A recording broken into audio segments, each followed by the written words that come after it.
స్వార్థంతో ఆలోచించడం తప్పు కాదు, కానీ మన స్వార్థం కోసం ఎదుటివారి జీవితంతో ఆడుకోవడం చాలా పెద్ద తప్పు. ఓర్పు చాలా చేదుగా ఉంటుంది. ఎంత చేదుగా అంటే కాలాన్ని భరించలేనంత, అర్థం చేసుకోలేని వారికి అవమానాలు ఎదుర్కోలేనంత, శత్రువులకు మనం అవకాశంగా మారేంత. కానీ పరిస్థితులన్నిటినీ ఓర్పుగా తట్టుకుంటే దాని నుంచి వచ్చే ప్రతిఫలపు తీపి ముందు ఆ చేదు రుచిని తుడిచేస్తుంది.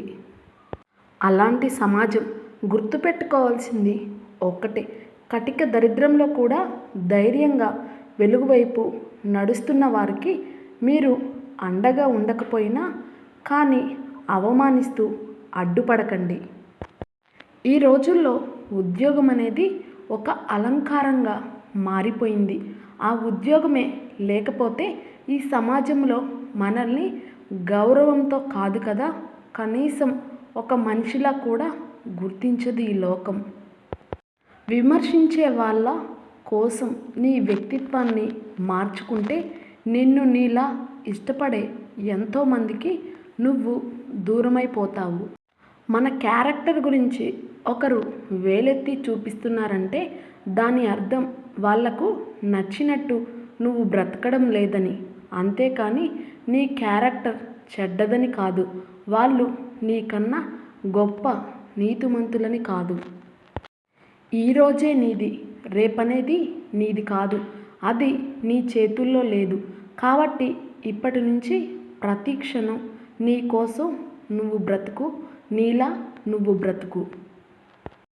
నిన్ను నువ్వు కోల్పోయి సంపాదించిన డబ్బు, గొప్ప కోసం అప్పులు చేసి కట్టుకున్న బంగ్లాలు, ప్రేమను కురిపించే నీ స్నేహితులు, కోపం తెప్పించే నీ శత్రువులు ఎవ్వరూ కూడా నీతో రారు.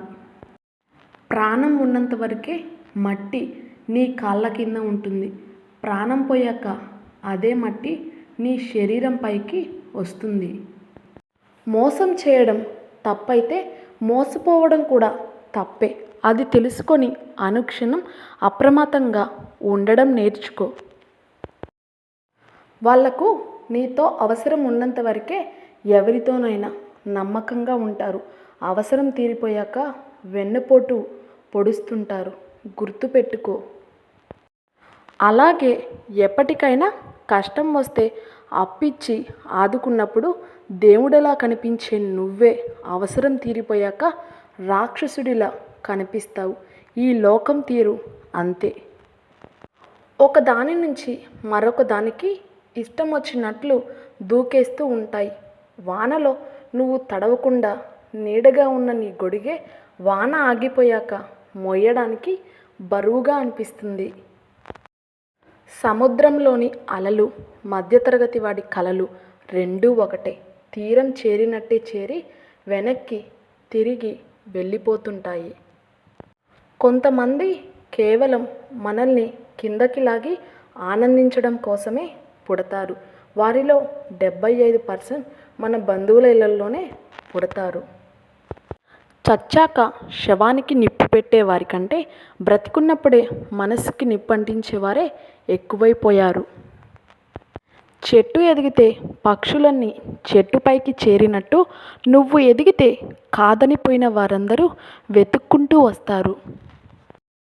పుట్టిన ఇంటికి పెళ్ళైన తరువాత బంధువుగా వచ్చేంత ఘోరమైన పరిస్థితి అమ్మాయిలకి తప్ప ఇంకెవ్వరికి రాదు. డబ్బు ఇద్దరు మనుషుల్ని విడదీస్తుందంటారు, కానీ కాదు.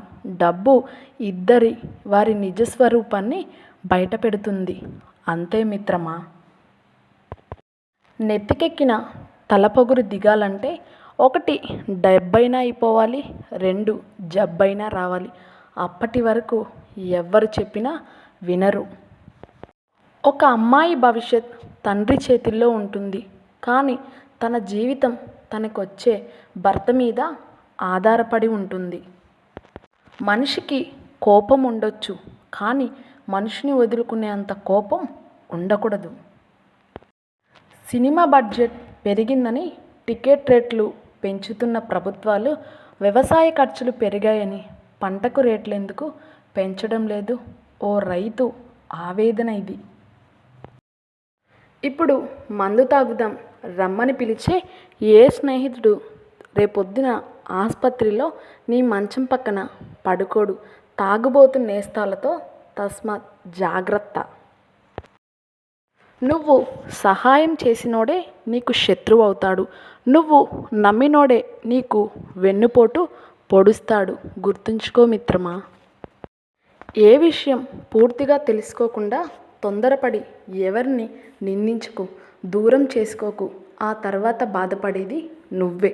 నా ఛానల్ నచ్చితే, నా వీడియో నచ్చితే లైక్ చేయడం, సబ్స్క్రైబ్ చేయడం మర్చిపోకండి.